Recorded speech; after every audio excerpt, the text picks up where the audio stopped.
We all use words day in, day out without clearly defining the correct meaning behind those words. Not because we can't, but because we haven't been taught to do so. It's a very peculiar form of cacology. It is very subtle and creates confusion within our brains. Our brain is a very complex yet a very simple machine. It works on clear commands. The clearer the command, the easier it is for our brain to follow it.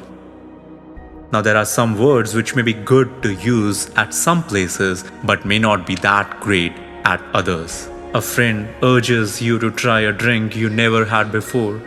Trying that might be fun, but trying may not be a great idea when you're trying to lose some weight or lose a bad habit or trying to accomplish something important like work.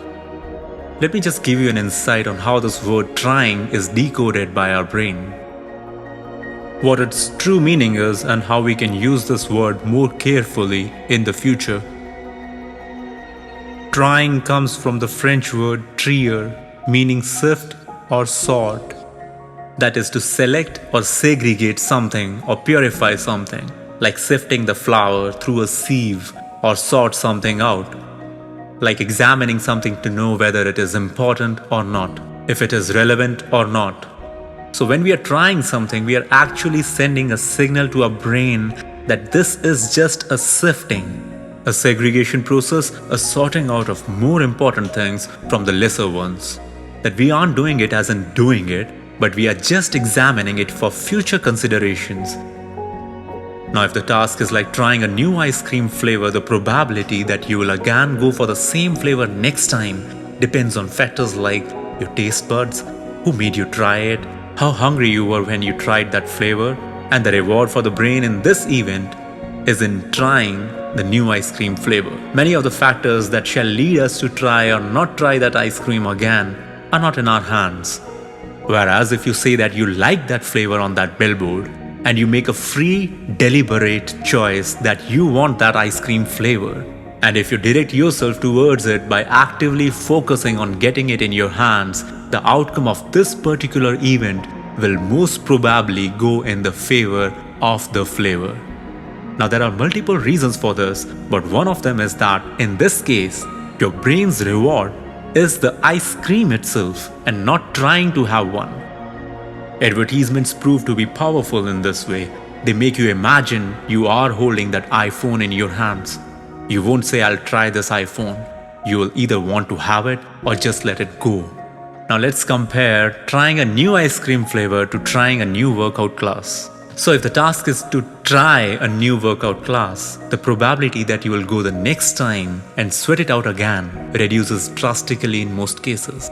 Not because you didn't like the workout, but because if you are participating in a workout without knowing the externalities that you will face after the workout, that is depleted energy level, having sore muscles next morning, and finally the reward was over when you tried that workout class. For the brain, trying that workout class was the only reward. We all need a reason to do something. Elite sportsmen know they are going to be rewarded in the form of a medal, a trophy, and worldwide appreciation and reception. That is their reason for sweating and grinding on that field.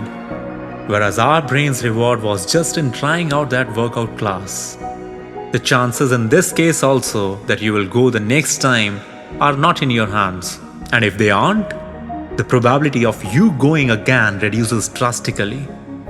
On the other hand, if this workout class was deliberately chosen by you, and you committed to the workout regime knowing all its positives and negatives that it would have on your body, and you make it a point that you sit down and weigh each and every negative and positive and affirm it to yourself that the negatives are the inevitable obstacles that you need to go through, and make it crystal clear to yourself that all the positives collectively is your reward. Certainly this won't be a workout that you will be just giving a try. Just like that free and deliberate choice of having that new ice cream flavor, this will be a well thought, well planned and well executed workout, and the possibility of you coming back again and again will skyrocket. So trying is way different than doing. When we ask our brain to try something, it does exactly that. It tries, though it has little to no responsibility. It has limited obligations to commit to. But when we ask it to do something deliberately, with all the intent injected in it, it does it.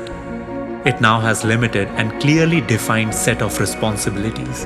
It has a task to safely guide you through the narrow, difficult path that's paved with obstacles toward your reward. And the brain works to accomplish this task with full commitment and enthusiasm.